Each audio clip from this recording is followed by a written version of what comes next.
Ok, aujourd'hui c'est un monstre, il n'y a pas d'autre mot, elle est tellement grosse. C'est l'Africa Twin dans sa nouvelle version, donc 1100 cm3 au lieu de seulement 1000 pour les années précédentes. Elle passe de 95 à 102 chevaux à peu près, donc 7 chevaux de plus. Un petit peu plus de couple passage, un petit peu plus haut aussi, à 6250 tours minute au lieu de 6000. Bref, ça c'est les détails. Chose intéressante, on retrouve à peu près la machine connue, disque 310 à l'avant qui paraissent minuscules parce que c'est sur une jante de 21 pouces. Et le détail intéressant, c'est que contrairement à la version précédente, les rayons ne sont pas au milieu de la jante. En gros, ça ce sont des pneus tubeless, alors qu'avant, alors qu'avant c'était des pneus à chambre à air. Donc ça c'est pas mal, beaucoup plus pratique. Donc ça c'est la version Adventure Sport. On la reconnaît notamment grâce à ces deux petits feux en plus, ce que la version normale de l'Africa Twin, on va dire la plus petite version, n'a pas. Elle a un avant un petit peu plus fin. On va aller comme ça. Donc le TFT, on y reviendra, qui remplace un écran à cristaux liquides. Là il y a un combiné TFT cristaux liquides. Elle a gagné un peu en capacité de réservoir. On est passé à 24 litres 8, donc presque 25, comparé à 24 litres 2 sur la précédente. Voilà, un petit demi-litre en plus, donc pas mal. Là on est sur une version à double embrayage que j'aime vraiment beaucoup, on me posera la question entre manuel ou automatique. Franchement je crois que je prendrais automatique tellement son comportement est naturel en fait. Elle devine bien ce qu'on veut faire et quand on veut le faire, donc ça c'est pas mal. Des petits trucs assez jolis, le cadre peint là avec vraiment une peinture de qualité, elle paraît super épaisse, super résistante, très très jolie. Et qu'est-ce qu'on a d'autre? Ben là on a une selle basse, donc ça amène la hauteur de selle à 83 cm contre à peu près 86 cm en version selle normale, et il existe aussi une selle haute. Voilà, et on y va, et elle est énorme. Go. Faut que je me souvienne de tout, Jolie présentation sur le TFT. Donc on a regardé l'écran à cristaux liquides qui est tout petit, il fait à peu près la taille du compteur d'une 700 Supermoto à peu près. Alors il n'y a pas d'embrayage, tu vas oublier tout de suite. On passe ici en drive et on y va. Allez, bien à l'abri derrière la bulle qui a un vrai pare-brise pour le coup. Alors elle n'est pas très large mais elle est très haute. Elle est très haute et elle est réglable sans outil en plus. Et merci, j'en profite tout de suite pour le dire, merci évidemment à Honda Valenton pour le prêt de la machine qui a été ramené après la présentation presse par Thibaut, qui est donc remonté du Pays Basque avec. Donc autant dire que là elle est archi rodée, Elle a, j'arrive pas à trouver les infos sur l'ordinateur, qui n'a jamais si bien porté son nom d'ailleurs, parce que là c'est un vrai ordinateur de bord. Il y a comme une petite fenêtre à gauche avec des flèches pour dire là combien on a des valises. Non, c'est pas tactile. Bon, oublie, on verra ça plus tard. Hop là. Et le Komodo de gauche est purement fou. J'ai jamais vu autant de boutons sur un Komodo Honda. C'est dingue. J'ai mis du temps à trouver les clignots alors que d'habitude c'est beaucoup plus instinctif sur les Honda. Et là il est un petit peu planqué sur le dessous, mais ça va venir.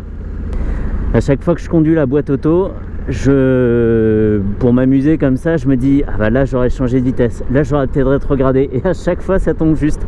C'est dingue, c'est dingue. Dès qu'on va être un petit peu juste en régime, ça tombe naturellement, on retourne la poignée, voilà, sans que ça soit la panique à chercher ni le levier ni le sélecteur.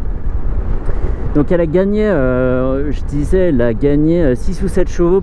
Moi ce que j'espère c'est qu'elle a un petit peu plus de pêche que la précédente, qui manquait un peu de caractère de ce côté là. On finissait par arriver à une vitesse d'autoroute, par exemple, on pouvait rouler tranquille à 130, c'est pas le souci, mais elle manquait un petit peu de pêche, même sans la comparer à d'autres concurrentes, style la Tiger ou la... Est-ce qu'on peut comparer une GS? Ouais, peut-être la 850 GS. Mais voilà, même prise à part comme ça, elle manquait un peu de vivacité. Waouh, bah ça c'est ce qui s'appelle chevaucher la ligne. Et alors on est avec des pneus Metzeler qui ont des crampons plutôt modestes. Alors je sais pas si je vais oser l'amener en forêt. Sachant qu'il n'a pas plu depuis quelques jours, donc ça devrait être plus sec qu'avec la Ténéré. Mais après, c'est une question de feeling. C'est un peu comme si la moto me disait ok, on peut sortir en forêt, t'inquiète, ça va le faire tout seul malgré mes 235 kg. L'amortissement est pas mal. Là, ce sont les suspensions pilotées, si je dis pas de bêtises, donc c'est une option encore en plus. Le tarif, il est pour l'Adventure Sport de base, il est à 16 800. L'ancienne Aventure Sport, elle était à 15 100. Donc voilà, on a alourdi la facture de 1700 €, mais il y a quand même des choses bienvenues. Le TFT, les pneus tubeless, qui sont quand même un sacré avantage, un peu plus de capacité. Ah, quelle facilité! C'est dingue, c'est dingue. De l'extérieur, je suis sûr que je me ferais peur.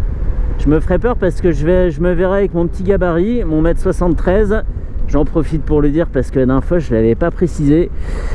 Je me verrais de l'extérieur, je suis sûr que je me ferais trop flipper. À me dire, qu'est-ce que je fous sur une moto énorme comme ça? J'ai pas l'air de la maîtriser. Et en fait, quand on est dessus, on oublie complètement tout, quoi. On oublie tout cet environnement, le réservoir super large, le guidon qui est assez imposant. Et juste pour rouler, cette moto qui est assez haute en plus, hein, donc tout ça c'est vite oublié dès les premiers tours de roue. C'est une moto qu'il ne faut pas avoir peur d'essayer, je pense, même sans avoir essayé d'autres trails avant. C'était le klaxon, oui, c'était le klaxon. Je savais que ça allait arriver parce que le bouton est juste au-dessus, il est là. Je croyais que c'était le bouton en dessous. Alors qu'est-ce que c'est? Ah, c'est pour tomber un rapport, hein. C'est vrai. Donc là on a le bouton pour tomber un rapport, à droite on a le régulateur de vitesse et plein de trucs. Il y a une sorte de commande vocale, si je dis pas de bêtises. Il y a plein de trucs à faire, mais il y a trop de monde sur la route pour que je baisse les yeux. Je pense qu'on va quand même aller en forêt, un petit rythme de sénateur, hein, mais on va y aller. Si c'est sec, normalement il n'y a pas de raison. Ce qui me met surtout la pression, c'est pas trop le prix de la machine, parce que ça j'y pense pas trop, et puis j'ai emmené des machines plus chères. Mais c'est surtout tous les gens qui attendent la moto demain pour les essais, parce que demain on est samedi et le planning des essais est complètement plein. Donc si la moto va par terre ce soir là, ça va faire beaucoup de gens en colère. Je n'ai pas franchi la ligne continue, hein. Alors là je suis en D et là je suis en mode sport. D, sport. Oh, il y a tout un tas d'infos, c'est la folie. Je pense qu'une fois qu'on a configuré la moto à son goût et qu'on sait où chercher les infos sur l'écran, ça doit être d'un confort sans égal. Et ce petit écran qui est pas vilain pour garder un peu l'esprit rallye. Waouh! Il y a vraiment une prise USB là-dedans. Allez, on va mettre poignée dans l'angle. Voilà, poignée dans l'angle. Ah, punaise, le petit frisson et les voitures qui arrivent vite, ça fait le job. Et l'échappement, même s'il est d'origine, est déjà vachement bavard. Je m'y attendais pas du tout. La bulle, j'aurais pas dû la régler à ce niveau-là. Je suis pile sur le bord et ça fait une déformation assez gênante. Bref. Alors comme j'ai remis les gants été, je vais pouvoir mesurer l'efficacité des protège-mains. Et en termes de largeur de guidon, ça dépasse un peu mes épaules, ce qui ne veut pas dire grand chose, hein. C'est pas un instrument de mesure non plus, mais on est dans la norme, on craint pas trop en se faufilant comme ça de toucher à gauche ou à droite. Et elle met vachement en confiance, mais en même temps c'est Honda, hein. Ça peut paraître cliché de dire ça, mais je suis jamais déçu. C'est des motos qui mettent vraiment en confiance et qui ont, voilà, parce que une bonne tenue de cap, même très bonne tenue de cap, bon freinage, pardon. C'est des motos qu'on a toujours l'impression d'avoir conduit depuis très longtemps en fait. Et que ce soit des grosses ou des petites, hein, puisque je le dis de celle-ci. Wouhou! Encore.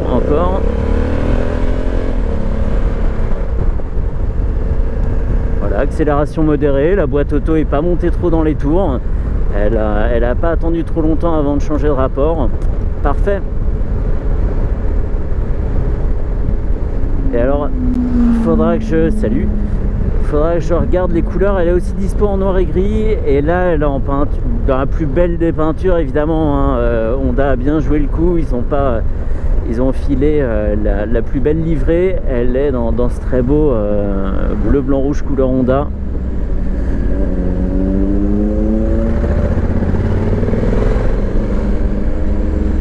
Avec un petit dessin subtil du continent africain dans le logo. J'ai trouvé ça trop beau. Donc j'ai dit 21 pouces à l'avant, 18 à l'arrière, ça n'a pas changé. Et en termes de mise sur l'angle, même avec des pneus à crampons, avec un pneu un peu fin à l'avant, la mise sur l'angle n'est pas violente. Je ne surprends pas du tout. Ça c'est chouette. Non, c'est pas le bazar du tout.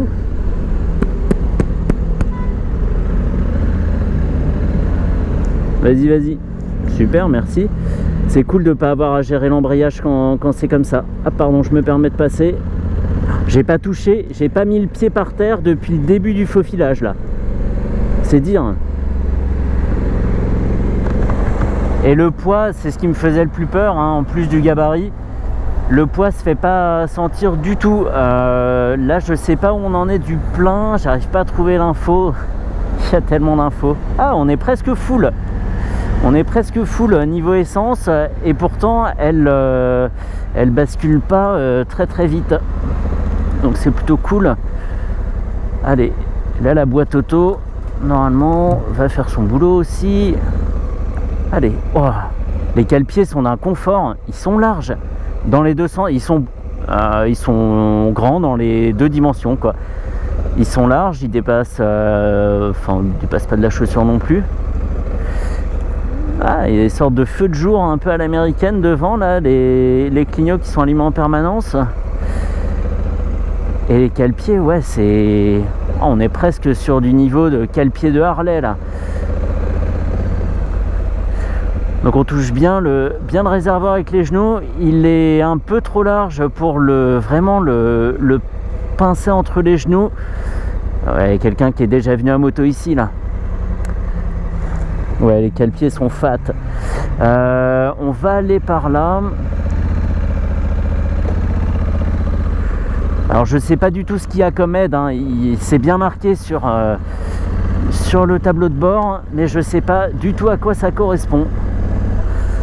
Donc oui, en gros, on peut pas serrer le réservoir quand on est debout, sinon on a une posture complètement débile. Mais en fait la position est très bonne quand même. Alors faut pas que je rate. Alors ça a dérapé plusieurs fois, hein. Moins que la dernière fois avec la T7, mais quand même. Et je vais pas aller devant. Je vais pas aller devant parce qu'il y a des ornières cachées dans l'herbe et que la dernière fois à vélo j'ai failli me bûcher. Donc si j'ai failli me bûcher à vélo, je veux pas y aller à la moto. Je suis pas débile. Donc oui, je disais qu'elle avait dérapé légèrement, mais tout reste sous contrôle. Alors je ne saurais pas dire à quel point l'électronique intervient,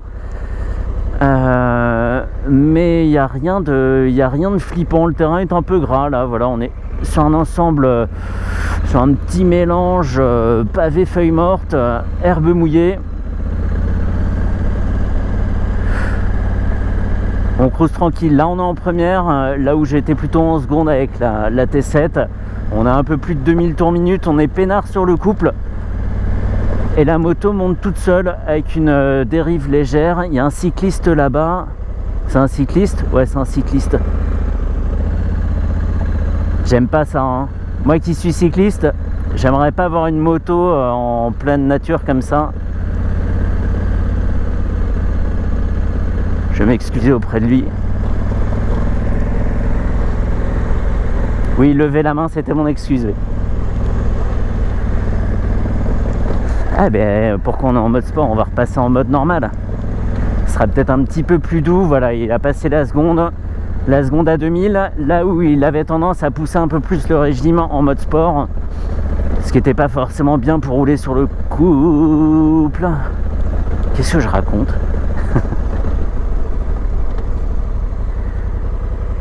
On va faire un petit arrêt photo. Neutre. On coupe. Et on va mettre le frein à main. Bah, tu veux pas te mettre?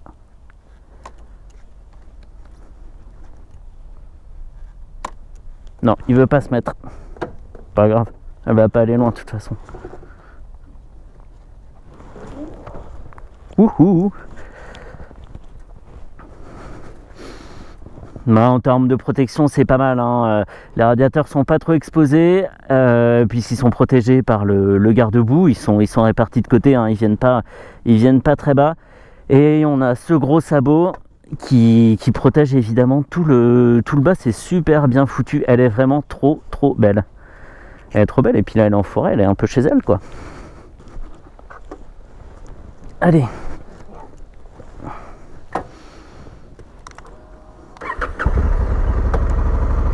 Et on peut évidemment démarrer avant que toute la cinématique sur l'écran soit terminée.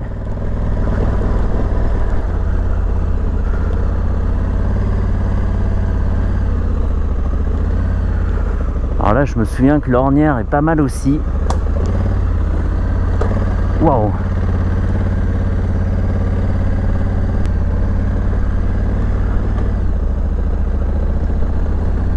Il y a toujours ce type là-bas, là.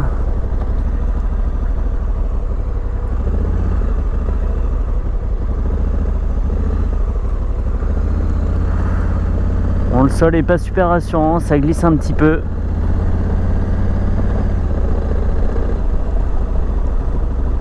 Et c'est bourré de bouts de bois, de branches, de ces morceaux d'arbres carrément.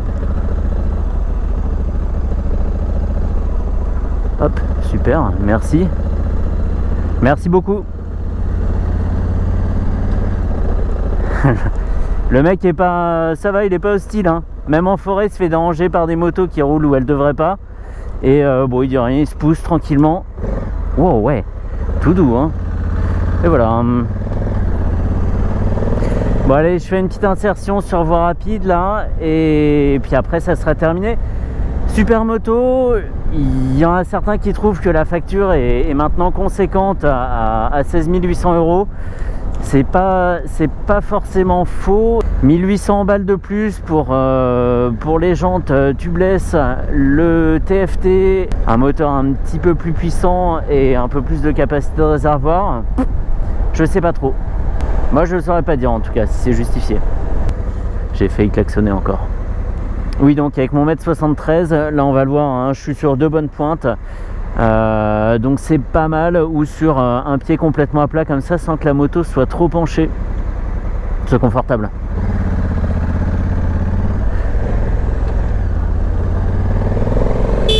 Ah, klaxon encore. Ça va venir, ça va venir. Les gens doivent penser qu'il y a un fou en Africa Twin qui veut les pousser à coups de trompette. Là sur la petite section de route qui est un peu calme, je vais faire défiler les infos, on va bien voir ce qu'on a sur ce TFT. Alors, ça fait rien. Ça fait rien. Ah, j'ai été dans un truc pourtant. Non. Franchement, j'y arrive pas. Ah, c'est ça. Alors, il y a un petit bouton au centre de la croix, là, multidirectionnel. Avec, en fait, il y a quatre onglets sur ordinateur de bord. Donc là, je tourne le 3, on a la console instantanée, l'autonomie, un voltmètre et la date détaillée, ce qui ne sert absolument à rien. J'en ai rien à faire de savoir que on est telle date. L'heure, oui. La date en entier, non. Bref, combien elle a fait de bornes? Bah déjà 1585, hein, avec une conso moyenne. Alors c'est bien parce qu'on a un vrai retour là pour le coup, avec une conso moyenne de 6,5 litres et jusqu'à présent elle a brûlé 102 litres de pétrole, la méchante moto. Un trip A, une conso moyenne sur le trip A, une vitesse moyenne et une consommation totale moyenne instantanée, je ne sais pas, sur le trip A aussi. Donc des petites infos comme ça que je vais arrêter de faire défiler si je veux pas me bûcher. Là on est en quoi? Il nous a mis en 4.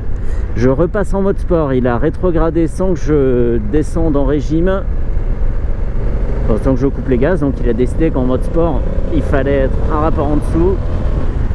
Et voilà, c'est fini de l'accélération. Merci les bouchons. Alors la gâchette des appels de phare est sur le dessus. Elle est sur le dessus, c'est bizarre hein, à prendre en main, du coup ça fait décoller des doigts au lieu de l'avoir devant. On va voir, là je suis en 4e. Si je reste un certain temps en 4e à cette vitesse, oui, il a repassé une vitesse, il est maintenant en 5e. Et maintenant en 6e, génial.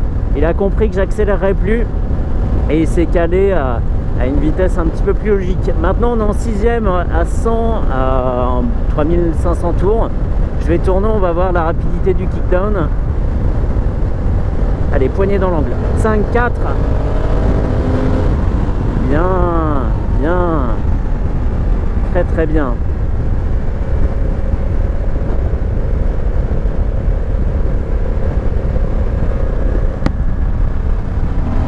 Allez, 4 encore, 3 même. Oh, j'ai changé le mode d'affichage, je sais pas comment j'ai fait. Et là on a que le compte-tour, du coup qui se combine avec le compteur sur l'écran Crystal Liquid. Mode sport quoi, tu vois. Et bah du coup comment on fait? Je crois que j'ai touché un bouton par là. Non, non. Ah, c'est revenu. Eh, si ça se trouve ça bascule tout seul quand je m'énerve. Peut-être possible.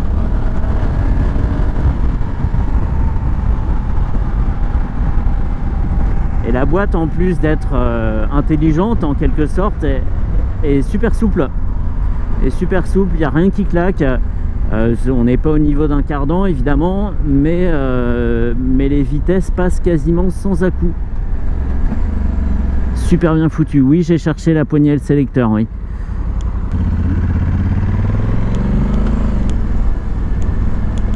Et il y a quelqu'un qui pourrait nous en dire plus sur les différences entre celle-ci et l'ancienne. C'est un abonné qui s'appelle Motosilver, qui a une Africa Twin de l'an dernier, je sais plus, enfin cette génération-là, et qui a pas mal roulé avec.